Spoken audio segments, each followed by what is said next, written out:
Bismillahirrahmanirrahim.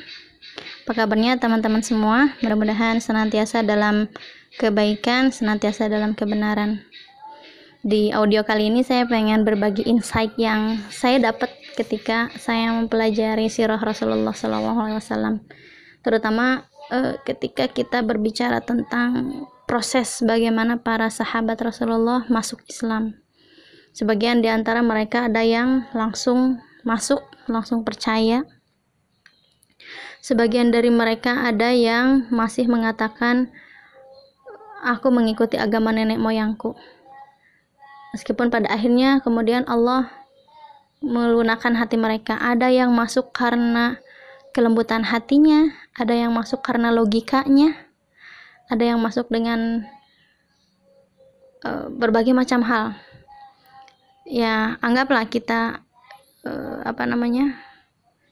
kita belajar dari bagaimana Abu Bakar langsung percaya, Abu Bakar, Ali, dan seterusnya. Kemudian bagaimana ketika Abu Jandal yang dalam tanda kutip terkesan lemah pada akhirnya juga masuk ke dalam Islam. Jadi dia belum masuk Islam bukan semata-mata karena belum belajar, tapi dia masih ragu antara apakah taat pada ayahnya atau mengikuti keinginan, sampai akhirnya dia meyakinkan dirinya, iya aku mau masuk Islam. Kemudian bagaimana Umar yang sebetulnya tidak membenci Rasulullah, dia tidak membenci Islam dalam arti dia suka dia hanya tidak suka dengan apa yang ditimbulkan dari dakwah, tapi kemudian ketika dibacakan ayat-ayat Al-Quran kepadanya, hatinya tunduk. Kemudian bagaimana ketika Khalid bin Walid masuk, saudaranya Walid mengirimi surat yang kurang lebih mengatakan kelebihan saudaranya, kelebihannya Khalid. Kemudian Umar ketika menyambutnya bilang, ya nggak mungkin Khalid masuk Islam kalau bukan dengan akal sehatnya, gitu ya. Kemudian sebetulnya para Quraisy ini sadar gitu kan tentang kesalahannya, tentang kebenaran Islam, cuman kesombongannya membuat mereka melawan Islam. Lalu ketika Walid bin Walid masuk Islam, karena saat itu jadi tawanan, melihat bagaimana Rasulullah memuliakan tawanan dan bagaimana para sahabatnya taat sama Rasulullah. Ada banyak kisah di balik kisah sirah itu, ada banyak pelajaran. Yang salah satunya ketika saya tarik ke dalam parenting gitu ya, ada orang yang memang tidak mau menerima kebenaran cara mendidik karena kesombongannya. Ada orang yang tidak mau menerima karena berpatokan, aku mengikuti dalam tanda kutip agama nenek moyangku, aku mengikuti bagaimana aku dididik.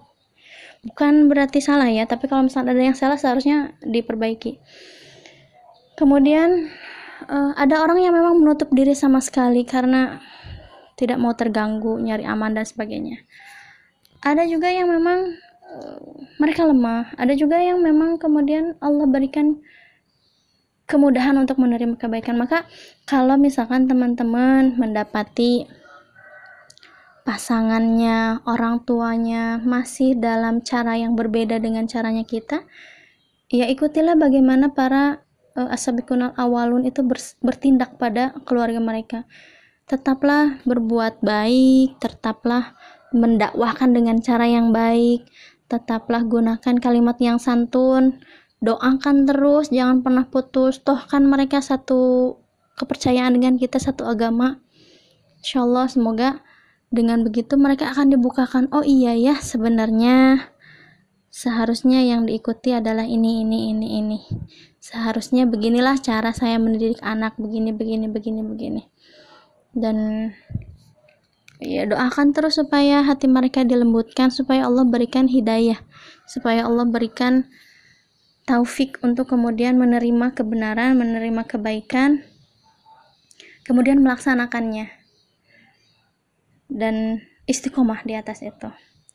Wallahu a'lam.